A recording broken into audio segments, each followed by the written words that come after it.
السلام علیکم ورحمۃ اللہ وبرکاتہ۔ ایک بہت بڑا گناہ ہے جو ہم مسلمانوں کے بیچ میں رائج ہے۔ ہم مسلمان اس گناہ کے اتنے عادی ہو چکے ہیں کہ اب ہمیں یہ گناہ لگتا ہی نہیں ہے، اور یقین مانیے یہ گناہ اتنا سخت ہے، اتنا سخت ہے، اتنا سخت ہے کہ آپ کی آخرت تو برباد کرے گا ہی، دنیا میں بھی آپ کا کاروبار، آپ کا بزنس، آپ کی تجارت کو بھی یہ گناہ برباد کر کے رکھ دے گا۔ اور یہ گناہ اتنا عام ہو گیا ہے، اتنا عام ہو گیا ہے کہ اس کو آج کل گناہ سمجھا ہی نہیں جاتا۔ گناہ کرنے والا تو یہ سمجھتا ہے میں کوئی گناہ کر رہا ہوں۔ وہ گناہ کون سا ہے آپ کو پتہ ہے؟ قرضہ لے کر کسی کا اس کو واپس نہ کرنا۔ ضرورت کے وقت قرضہ لینا کوئی بری بات نہیں ہے، اور ضرورت مند کو قرضہ دینا یہ بڑے اجر و ثواب کا کام ہے، دینا بھی چاہیے۔ لیکن آج کل آدمی سب سے زیادہ ڈرتا ہے قرضہ دینے میں، کیونکہ جو ایک بار رقم لے لیتا ہے وہ واپس کرنے کا نام نہیں لیتا۔ نیتیں خراب ہو گئی ہیں۔ حالانکہ مسلمان جو ہے نا وہ وعدے کا اور اپنی زبان کا بڑا پکا ہوا کرتا تھا۔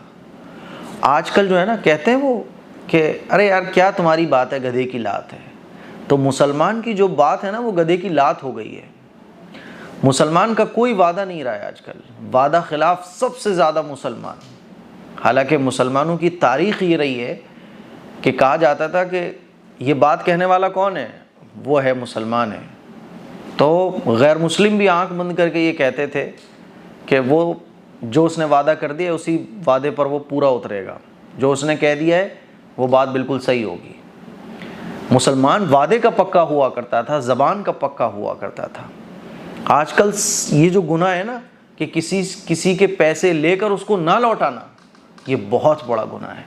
یہ کتنا بڑا گناہ ہے؟ آئیے میں آپ کو کچھ حدیثیں سنانا چاہتا ہوں، اس کے بعد آپ کو اندازہ ہوگا یہ کتنا بڑا گناہ ہے۔ مسلمان کے دل میں جو ہے نا دوسرے مسلمان کی مدد کرنے کا جذبہ بہت ہوتا ہے، اور ایک مسلمان دوسرے مسلمان کے کام بھی آتا ہے، آنا بھی چاہیے۔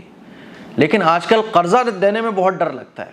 اس کی بالکل سمپل سی وجہ ہے، اور آپ لوگ بھی جانتے ہوگے، ایک بار جو اس کو پیسے دے دیے آپ نے، پھر اس کا چہرہ دیکھنا بھی بند ہو جائے گا، وہ آپ کے کال بھی ریسیو کرنا بند کر دے گا۔ آدمی آج کل جس کے پیسے لے رہا ہے نا تو لوٹانے کی نیت ہی نہیں رکھتا ہے، واپس کرنے کا نام ہی نہیں لیتا ہے۔ اب جس نے قرضہ دیا تھا وہ فون کر کے پریشان ہو رہا ہے، بھیا میرا واپس کر دو۔ پہلے تو کال ہی ریسیو نہیں ہو رہا ہے، چہرہ بھی نہیں دکھایا جا رہا ہے۔ یہ اتنا بدترین گناہ ہے۔ اگر آپ قرضہ واپس کر سکتے ہو پھر بھی واپس نہیں کر رہے ہو، ٹال رہے ہو، بس آپ ٹال مٹول آپ کا چل رہا ہے، بہانے چل رہے ہیں آپ کے، حالانکہ آپ قرضہ واپس کر سکتے ہو، پھر بھی آپ قرضہ واپس نہیں کر رہے ہو، یقین مانو یہ اتنا بڑا گناہ ہے، آخرت بھی برباد ہے اور دنیا میں آپ کی زندگی بھی برباد ہے۔ آئیے میں آپ کو وہ حدیثیں سناتا ہوں جن احادیث کو سن کر ہو سکتا ہے کہ آپ نے جس کا قرضہ لیا ہو واپس کرنے کی آپ کو فکر پیدا ہو جائے۔ میرے عزیز بھائیوں، میری بہنوں، اللہ کے نبی صلی اللہ علیہ وسلم نے ارشاد فرمایا کہ مسلمان وعدہ خلاف نہیں ہوتا، یعنی مسلمان جو وعدہ کرتا ہے وہ وعدہ پورا کرتا ہے۔ آپ نے کسی سے پیسے لیے، آپ نے وعدہ کیا میں 10 تاریخ کو آپ کے پیسے واپس کر دوں گا۔ اب 10 تاریخ آئی، آپ تو وعدہ پورا دلی طور پر کرنا چاہتے تھے، یعنی آپ کی نیت وعدے کو پورا کرنے کی تھی، لیکن سچویشن ایسی بن گئی کہ آپ وقت پر وعدہ پورا نہیں کر پائے، تو اللہ تعالیٰ کہتا ہے معاف ہے، یہ وعدہ خلافی نہیں ہے۔ آپ سامنے والے سے بول دو کہ بھائی وقت پر میں وعدہ پورا نہیں کر پایا، مجھے کچھ اور مہلت دے دو۔ رسول اللہ صلی اللہ علیہ وسلم نے ارشاد فرمایا کہ سامنے والا اگر تم سے کچھ دن کی مہلت مانگے تو مہلت دے دو، اور جس کو مہلت دی گئی ہے وہ فکر کرے، کوشش کرے۔ لیکن ہمارے معاشرے میں کیا چلتا ہے کہ وعدے کیے ہی اس لیے جاتے ہیں تاکہ سامنے والا پیسہ دے دے، اسی پرپس سے وعدے کیے جاتے ہیں۔ اللہ کے نبی صلی اللہ علیہ وسلم نے ارشاد فرمایا مسلمان زبان کا پکا ہوتا ہے۔ ہم تو بولتے ہیں 5 کو مل جائیں گے، 10 کو مل جائیں گے، لیکن دل میں ہوتا ہے دینا ہی نہیں ہے اس کے واپس۔ ایسے ہزاروں لوگوں کی فہرست ہے میرے پاس جو بیچارے مظلوم ہیں، یعنی جنہوں نے سچے دل کے ساتھ ایک ہمدردی کے ساتھ سامنے والے کی مدد کی تھی، اور سامنے والا جو ہے نا موٹی رقم لے کے فرار ہو گیا۔ ہمارے مفتی ناصر صاحب ہیں نا، تو ان کے والد صاحب ماشاءاللہ بڑی لوگوں کے لیے درد رکھتے ہیں۔ وہ مجھے بتا رہے تھے کہ ان کے والد صاحب نے جو ہے نا ایک بڑا مجبور آدمی کوئی ہوگا تو اس کو کچھ اماؤنٹ کی ضرورت ہوگی، تو اس کو وہ اماؤنٹ انہوں نے دے دیا۔ کہ چلو، اس نے بولا 1 مہینے بعد میں واپس کر دوں گا. 1 سال پوری گزر گئی ہے، دینے کا نام نہیں لیتا ہے، فون ریسیو نہیں کرے گا، اپنی شکل نہیں دکھائے گا. جب مل بھی جائے گا تو اچھا آپ کو بھی ضرورت پڑ رہی ہے. ارے آپ کو کس چیز کی ضرورت؟ اس طرح سے بہانے ٹال مٹول. میرے عزیز بھائیوں، اگر آپ نے بھی کسی کا پیسہ لے رکھا ہے اور آپ اس کا پیسہ واپس نہیں کر رہے ہو، حالانکہ آپ واپس کر سکتے ہو، یقین مانو آپ کا حج کرنا، آپ کی عبادت کرنا، آپ کا نمازیں پڑھنا، آپ کا اللہ کا ذکر کرنا، یہ کوئی کام نہیں آئے گا اگر آپ پیسہ واپس سامنے والے کا کر سکتے ہو پھر بھی دبا کے بیٹھے ہوئے ہو، کیونکہ آپ کی نیت خراب ہے. اللہ تعالیٰ سارے اعمال کو آپ کے منہ پر مار دے گا. آئیے میں آپ کو حدیثیں سناتا ہوں، شاید کہ ہم مسلمانوں کی آنکھیں کھلے اور جن کا پیسہ ہم نے مار کے رکھا ہوا ہے، دبا کے رکھا ہوا ہے، دینے کی نیت ہی نہیں ہے، حالانکہ دے سکتے ہیں، شاید کہ ہماری آنکھیں کھل جائیں. آئیے میں آپ کو حدیثیں سناتا ہوں، ساری حدیثیں میں نے لکھ کے رکھی ہوئی ہیں. رسول اللہ صلی اللہ علیہ وسلم نے ارشاد فرمایا، مسلمان کی جان اپنے قرض کی وجہ سے معلق رہتی ہے، یعنی جنت میں داخل ہونے سے روک دی جاتی ہے یہاں تک کہ اس کے قرض کی ادائیگی کر دی جائے. آپ سوچو کہ اگر آپ جنتی بھی ہو نا، آپ نے جنتیوں والے اعمال بھی کیے ہیں، لیکن اگر آپ کسی کا قرضہ لے کر کسی کا پیسہ مار کے اس دنیا سے چلے گئے تو جنت میں انٹری نہیں ملے گی. اللہ کے نبی صلی اللہ علیہ وسلم نے ارشاد فرما دیا. اور آگے سنو، حضور علیہ الصلوۃ والسلام نے ایک روز فجر کی نماز پڑھانے کے بعد ارشاد فرمایا، تمہارا ایک ساتھی، صحابہ سے ارشاد فرمایا کہ تمہارا ایک ساتھی قرض کی ادائیگی نہ کرنے کی وجہ سے جنت کے دروازے پر روک دیا گیا ہے. اگر تم چاہو تو اس کو اللہ تعالیٰ کے عذاب کی طرف جانے دو، اور چاہو تو اس کے قرض کی ادائیگی کر کے عذاب سے بچا لو. میرے عزیز بھائیوں، صحابی رسول تھے وہ جو اس دنیا سے گئے تھے. اللہ کے نبی نے صحابہ سے کیا فرمایا کہ تمہارا ایک ساتھی دنیا سے چلا گیا ہے، جنت میں جانے سے روک دیا گیا ہے کیونکہ اس کے اوپر قرضہ تھا. صحابہ اکرام نے پھر اپنے ساتھی کا قرضہ ادا کیا اور اللہ کے نبی نے ارشاد فرمایا کہ اب ان کے جنت میں جانے کا راستہ بالکل کلیئر ہو گیا ہے. تو پتہ یہ چلا کہ اگر کوئی ہمارا اپنا اس دنیا سے جا چکا ہے اور ہمیں پتہ ہے کہ اس کے اوپر قرضہ تھا، تو آپ اپنے عزیز، اپنے رشتہ دار کی طرف سے اس کا قرضہ ادا کر دو.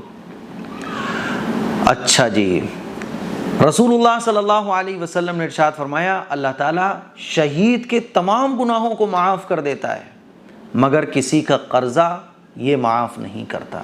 آپ اندازہ کرو کہ شہید کے سارے گناہ معاف ہو رہے ہیں لیکن اللہ قرضے کو معاف نہیں کر رہا ہے. سوچو ذرا، غور کرو. ہم تو ویسے ہی اتنے بڑے گنہگار، ہم شہید بھی نہیں ہیں، ہم صحابی بھی نہیں ہیں، ہم صحابی کے قدموں کی دھول بھی نہیں ہیں، اور پیسہ مارنے کے بعد ہم وعدے پہ وعدہ، زبانوں پر زبانیں. سوچو ہمارا آخرت میں بنے گا کیا؟ حج پہ حج کرتے چلے جا رہے ہیں لیکن سامنے والے کا پیسہ نہیں دے رہے ہیں. ابھی ہماری ایک ملنے والی ہیں، وہ حج پہ جا رہی تھیں، تو ایک حج کمپنی والے نے جو ہے نا ان کا پیسہ لیا، 7-8 لاکھ روپے مار کے بیٹھ گیا. 1 سال گزر گیا، پیسے دینے کا نام نہیں ہے. اب سوچو ذرا، آج کل مسلمان کو پیسے دینے میں ڈر لگتا ہے یار، کہ اس کو پیسے دیے پتہ نہیں مار نہ لے. غیر مسلموں نے آج مسلمانوں پر بھروسہ کرنا اس لیے بند کیا ہے.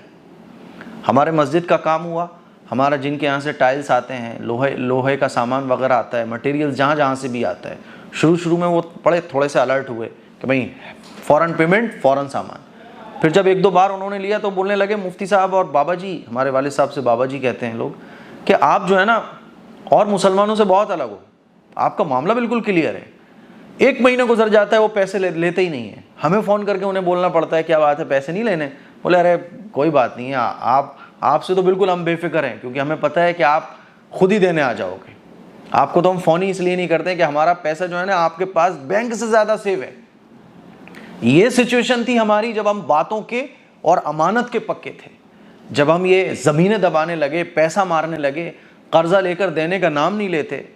میرے عزیز بھائیوں، یہ جو مصیبتیں ہیں نا، دنیا کی بڑی بڑی بیماریاں اور پرابلمز، یہ اور وہ، بے سکونی اور دنیا بھر کی پرابلمز جو ہمارے سامنے لگی ہوئی ہیں، اس کی سب سے بڑی وجہ ایک یہ بھی ہو سکتی ہے. اسی لیے اپنا محاسبہ کریں آج آپ لوگ. رسول اللہ صلی اللہ علیہ وسلم نے ارشاد فرمایا، یہ حدیث بھی غور سے سنیں، جو شخص کسی سے اس نیت سے قرضہ لے کہ وہ اس کو ادا کرے گا تو اللہ تعالیٰ اس کے قرض کی ادائیگی کے لیے آسانی پیدا کر دیتا ہے.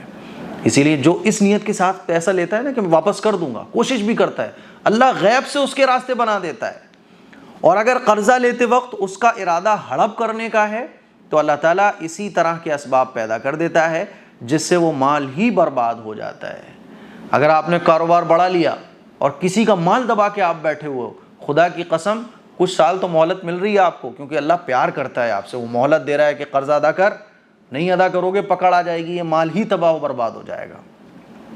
اور سنیے آپ، رسول اللہ صلی اللہ علیہ وسلم نے ارشاد فرمایا، جس شخص کا انتقال ہوا ایسے وقت میں کہ وہ مقروض ہے تو اس کی نیکیوں سے قرض کی ادائیگی کی جائے گی، لیکن اگر کوئی شخص اس کے انتقال کے بعد اس کے قرض کی ادائیگی کر دے تو پھر کوئی مواخذہ اس پر نہیں ہوگا۔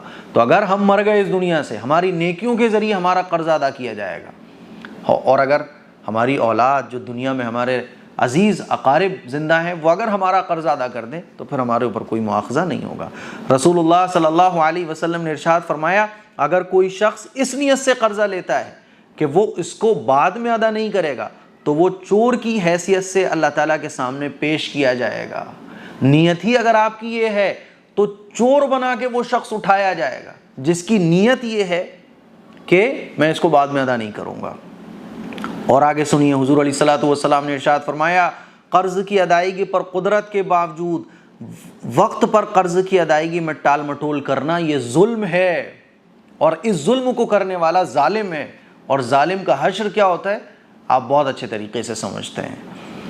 اور سنیے میرے عزیز بھائیوں، حضرت جابر رضی اللہ تعالیٰ عنہ کی روایت ہے کہ ایک شخص کا انتقال ہوا، ہم نے غسل اور کفن سے فراغت کے بعد رسول اللہ صلی اللہ علیہ وسلم سے نماز پڑھانے کو کہا۔ آپ صلی اللہ علیہ وسلم نے پوچھا، کیا اس پر کوئی قرض ہے؟ ہم نے کہا کہ اس پر 2 دینار کا قرض ہے، بہت معمولی سا قرض ہے۔ آپ صلی اللہ علیہ وسلم نے ارشاد فرمایا، پھر تم ہی اس کی نماز جنازہ پڑھو۔ حضور نے اس کی نماز جنازہ نہیں پڑھائی، حضور ایسے شخص کی نماز جنازہ بھی نہیں پڑھایا کرتے تھے جس پر قرض ہوا کرتا تھا۔ آپ سوچو کہ حضور اس سے کتنا سخت ناراض ہوں گے جو قرض ادا نہیں کرتا ہے۔ حضرت ابو قتادہ رضی اللہ تعالیٰ ایک صحابی ہیں، انہوں نے فرمایا کہ اللہ کے رسول، اس کا قرض میں نے اپنے اوپر لیا، اس کا جو قرضہ ہے وہ میں ادا کروں گا، اور یہ محبت بھی ہوتی تھی۔ آج کل تو ایک بھائی کے جانے کے بعد دوسرا بھائی جو ہے نا بھائی کے مال کو ہڑپنا چاہتا ہے، یہ فکر نہیں ہوتی میرا بھائی ہے، ارے بھائی اس کے اوپر کوئی قرضہ تو نہیں ہے، بتا دو سب لوگ تاکہ میں اس کا قرض ادا کر دوں۔ یہ اپنے مسلمان بھائی سے محبت ہوا کرتی تھی۔ تو جب انہوں نے یہ کہا تو نبی کریم صلی اللہ علیہ وسلم نے ارشاد فرمایا، وہ قرضہ تمہارے اوپر ہو گیا اور میت بری ہو گئی۔ اس کے بعد آپ صلی اللہ علیہ وسلم نے اس کی نماز جنازہ پڑھائی۔ میرے عزیز بھائیوں، میں آپ لوگوں سے کہنا چاہتا ہوں، ان احادیث کی روشنی میں ہم سب لوگ دوسرے کو نہ دیکھیں، دوسرے کو بالکل نہ دیکھیں۔ سب سے بڑا مسئلہ یہ ہے کہ ہم اور آپ دوسرے کو دیکھتے ہیں، سامنے والے کو دیکھتے ہیں۔ یہ حدیثیں سن رہے ہوں گے نا تو مائنڈ میں ہمارے خود کا خیال نہیں ہوگا بلکہ سامنے والے کا خیال ہوگا، او ہو مفتی صاحب حدیثیں بیان کر رہے ہیں، دیکھو وہ ایسا کرتا ہے، وہ ایسا کرتا ہے۔ اپنا محاسبہ کرنا ہے، یہ ساری احادیث سننے کے بعد ہمیں اپنا محاسبہ کرنا ہے، اور اگر ہم نے کسی کا 1 روپیہ بھی لے کے رکھا ہوا ہے نا فوراً واپس کر دو۔ یہ میری آپ لوگوں سے گزارش ہے۔ کسی کو نیچے دکھانا مقصد نہیں ہے، کسی کو ذلیل کرنا مقصد نہیں ہے۔ ہم اور آپ اچھے بن جائیں، کیونکہ ہم اچھے بنیں گے رسول اللہ صلی اللہ علیہ وسلم کے دین کی تعریف ہوگی، کیونکہ غیر مسلم مسلمانوں کو دیکھتا ہے، اسلام کو نہیں دیکھتا۔ مسلمانوں کو دیکھ کر وہ اسلام کو جج کر لیتا ہے۔ اس کلپ کو شیئر کریں، دوسروں تک پہنچائیں۔ السلام علیکم ورحمۃ اللہ وبرکاتہ۔